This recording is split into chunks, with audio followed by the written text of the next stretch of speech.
ಇವತ್ತು ನನ್ನ 34ನೇ ಹುಟ್ಟುಹಬ್ಬದ ನಿಮಿತ್ತವಾಗಿ ನಮ್ಮ ನಾಗರಮುನ್ನೋಳಿ ಗ್ರಾಮದಲ್ಲಿ ಮುಂಜಾನೆಯಿಂದ ಎಲ್ಲ ನನ್ನ ಆತ್ಮೀಯ ಯುವಕ ಮಿತ್ರರು ಸ್ನೇಹಿತರು ಬಂದು ನನಗೆ ಶುಭಾಶಯ ತಿಳಿಸಿ ದೀರ್ಘಾಯುಷ್ಯನ್ನು ನನಗೆ ಎಲ್ಲರೂ ಆಶೀರ್ವದಿಸಿದ್ದಾರೆ. ಅದೇ ರೀತಿ ನನ್ನ ಎಲ್ಲ ಆತ್ಮೀಯ ಸ್ನೇಹಿತರಾದ ಹಾಗೂ ಸಂಗೊಳ್ಳಿ ರಾಯಣ್ಣ ಯುವಕ ಸಂಘದ ವತಿಯಿಂದ ಇವತ್ತು ಯುವಕ ಮಿತ್ರರು ಟಗರಿನ ಕಾಳಗ ಕಾರ್ಯಕ್ರಮವನ್ನು ಕೂಡ ಇವತ್ತು ಏರ್ಪಡಿಸಿ ಕಾರ್ಯಕ್ರಮವನ್ನು ಕೂಡ ಉದ್ಘಾಟಿಸಿದ್ವಿ. ಅದೇ ರೀತಿ ಮುಂಜಾನೆ ಎಲ್ಲ ನನ್ನ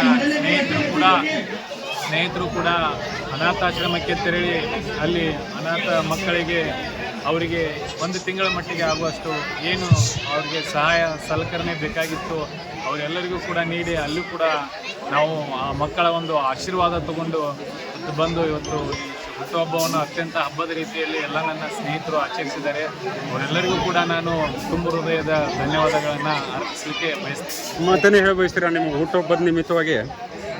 ಏನಿಲ್ಲ, ಇವತ್ತು ನಾ ಚಿಕ್ಕೋಡಿ ಜಿಲ್ಲಾ ಯುವ ಕಾಂಗ್ರೆಸ್ ಪ್ರಧಾನ ಕಾರ್ಯದರ್ಶಿ ಆದ್ಮ್ಯಾಗ ಸುಮಾರು ನಮ್ಮ ಯುವ ನಾಯಕರಾದಂಥ ರಾಹುಲಣ್ಣ ಜಾರಕಿಹೊಳಿ ಅವರಾಗಿರ್ಬೋದು, ನಮ್ಮ ನಾಯಕರಾದಂಥ ಸತೀಶಣ್ಣ ಜಾರಕಿಹೊಳಿ ಅವರಾಗಿರ್ಬೋದು, ಸಂಸದರಂಥ ಪ್ರಿಯಾಂಕಾ ಅಕ್ಕ ಆಗಿರ್ಬೋದು, ಗಣೇಶಣ್ಣ ಹುಕ್ಕೇರಿ ಅವರಾಗಿರ್ಬೋದು, ಮಾವೀರಣ್ಣ ಮೊಯ್ತೆ ಅವರಾಗಿರ್ಬೋದು, ಎಲ್ಲ ಕಾಂಗ್ರೆಸ್ ಪಕ್ಷದ ಮುಖಂಡರು ಪ್ರತಿಯೊಂದು ನನಗೆ ಯಾವುದೇ ಕಾರ್ಯಕ್ರಮಕ್ಕೆ ನಾ ಯಾವುದೇ ಒಂದು ಜನರ ಕೆಲಸ ಹೋದ್ರೂ ಕೂಡ ತಕ್ಷಣ ನನಗೆ ಜನರ ಕೆಲಸ ಮಾಡಿಕೊಡುವಂಥ ಪ್ರಾಮಾಣಿಕ ಪ್ರಯತ್ನ ಮಾಡಿದ್ದಾರೆ. ಯಾವತ್ತೂ ಕೂಡ ನಾನು ಕಾಂಗ್ರೆಸ್ ಪಕ್ಷದ ಕಾರ್ಯಕರ್ತನಾಗಿ ಜಾರಕಿಹೊಳಿ ಕುಟುಂಬದ ಒಬ್ಬ ಸದಸ್ಯನಾಗಿ ನಾನು ಇರ್ತೀನಿ. ಏನೇ ಬಡ ಜನರ ಕೆಲಸ ಇದ್ದರೂ ಕೂಡ ರಾತ್ರಿಗಳೇ ನಿಂತು ಮಾಡಿಕೊಡ್ತೀನಿ ಅಂತ ಹೇಳಕ್ಕೆ ಇಷ್ಟಪಡ್ತೀನಿ. ಅದೇ ರೀತಿ ನಮ್ಮ ತಂದೆಯವರು ಕೂಡ ಸುಮಾರು 30 ವರ್ಷದಿಂದ ರಾಜಕಾರಣ ಒಳ್ಳೆಯ ಒಂದು ಕಪ್ ಚುಕ್ಕೆಯಲ್ಲಿ ರಾಜಕಾರಣ ಮಾಡ್ಕೊಂಡು ಬಂದಿದ್ದಾರೆ.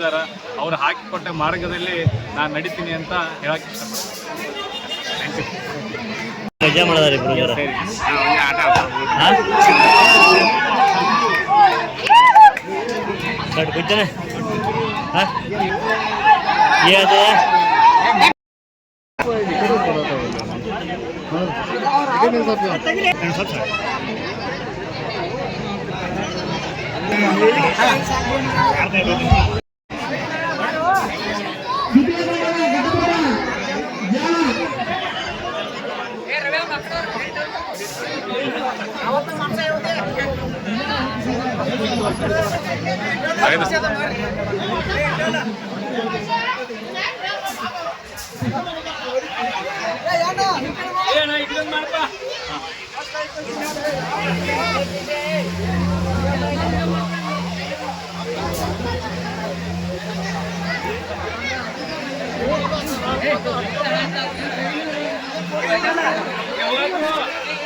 ಸರಿ